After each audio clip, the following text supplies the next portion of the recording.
Tonight on KGW News, the court ruling that just put Portland's homeless camping crackdown on hold. And it criminalizes the victims of our failed policies. Plus, small business, big setback. It's not fair for me to work so hard and this happen. How the community is helping a restaurant owner shut down by arson. Then later, tying the knot at 30,000 feet. Why this Oregon couple decided to get married mid-flight. Good evening, everyone. Let's get right to breaking news out of Salem, where a police officer has shot someone. Officers say they got reports of a man pointing a gun and trying to stop drivers this evening around 5 at a Popeyes restaurant on Lancaster Drive Northeast.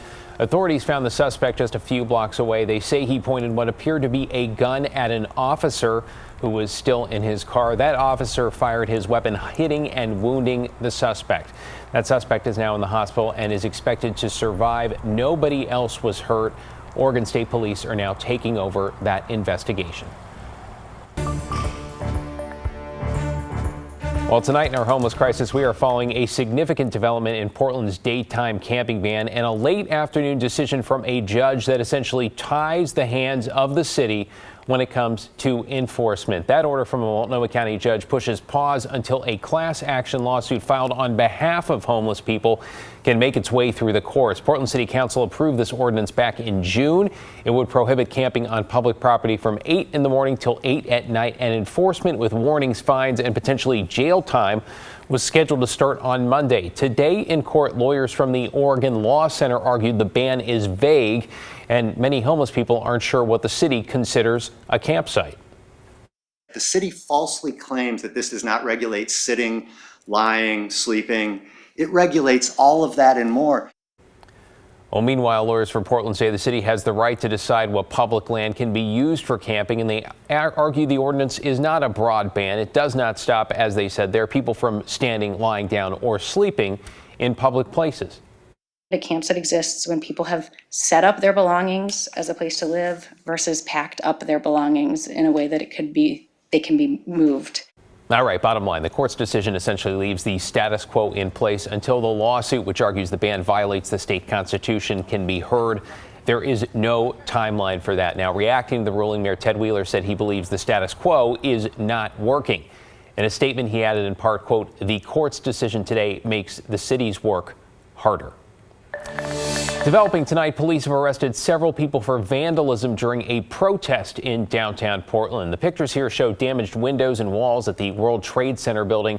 Graffiti includes messages like "Israel must be stopped" and "Free Palestine." This protest happened shortly after 3 this afternoon. Security guards say some people tried to force their way through locked doors. Authorities say those arrested range from 19 to 33. They face several charges, including criminal mischief, disorderly conduct, and trespassing. New at 11, the owner of a restaurant in Forest Grove is struggling to pay her employees after a fire investigators say was deliberately set, forced her to close her business. Catherine Cook met with the owner this evening. Catherine, adding to the frustration here, this is not the only crime she's had to deal with. Yeah, David, it's been a very long month. She says every day they're closed, the business loses $2,000. Her employees are struggling, and she hopes the community can help. At Taqueria Corona in Forest Grove, the phone has gone unanswered for 11 days. That's how long the restaurant has been closed. Police say someone set this dumpster on fire behind the building, damaging utility lines. It happened the morning of October 30th. When I show up, I see the scene, the horrible scene. Owner Maritza Uribe Osorio had just returned with enough food and supplies for Halloween parties and Dia de los Muertos. She had to cancel all of it. The food is super expensive right now, and to have in your hands and throw it away, it's not fair for me to work so hard and this happen. Worse than that, Maritza says she can't pay her 7 employees while they're closed.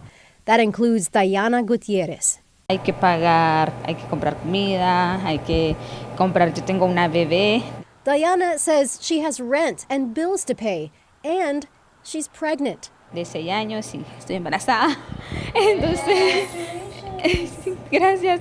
On top of everything, Maritza says earlier last month, someone broke into her restaurant. They stole cash and booze.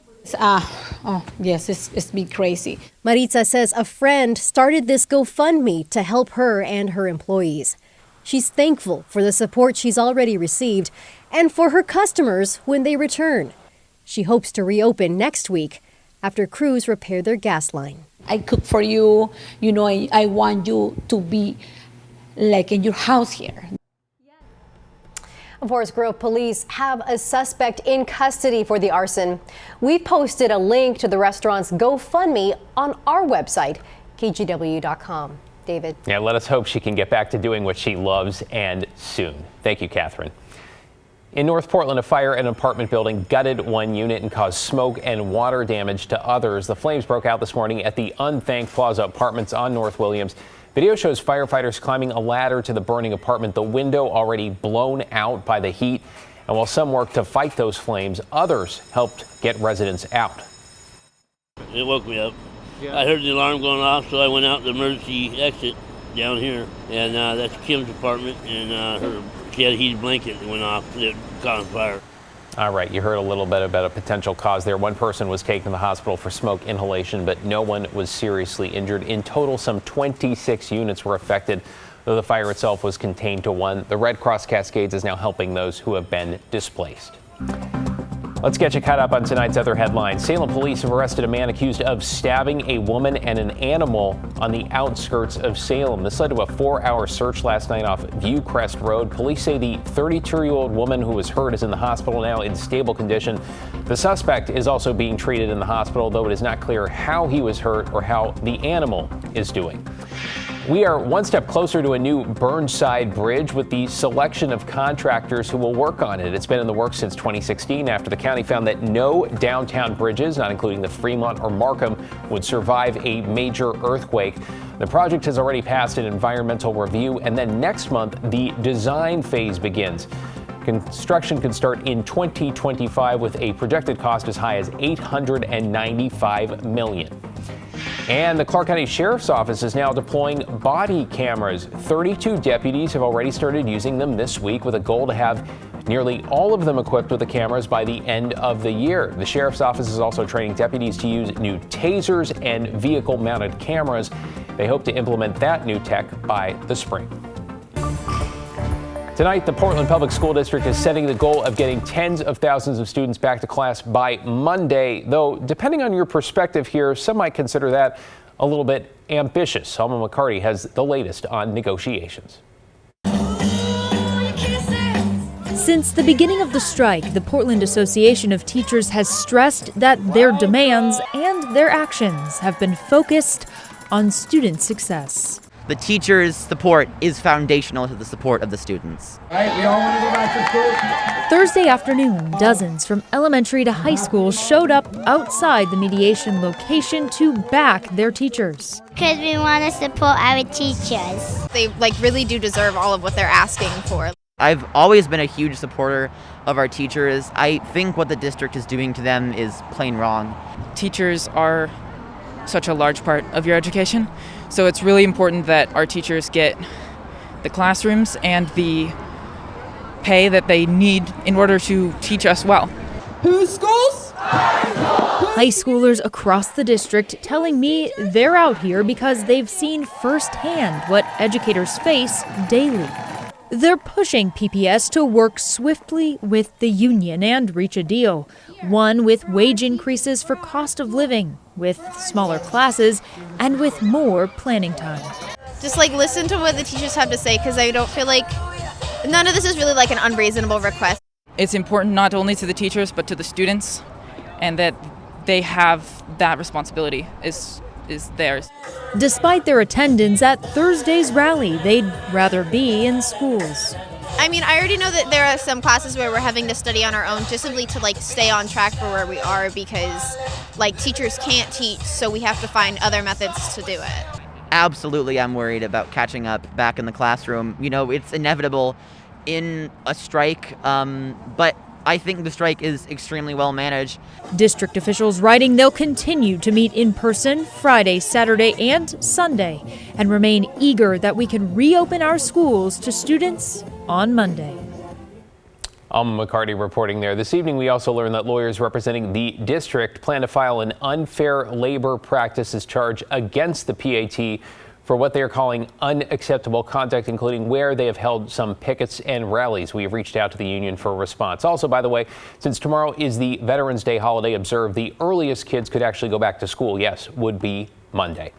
Stay with us for any updates on negotiations and a potential end to the strike. Look for the latest on air on KGW.com and on KGW+.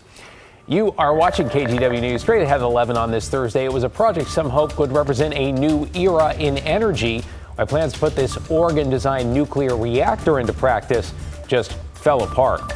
Plus, a restaurant owner shares his journey to having one of the best burgers in the state. So when it comes to success, what's in his secret sauce? Oh, I feel like there's going to be traffic headed to Cornelius now. That looked great. Hey, clouds rolled on in today. We had a sandwich of clouds and clearing up in the Cascades there. But you know what? The rain is already beginning to move on out. We've got a few showers out there, but lots of dry time for the weekend. Not all, but lots.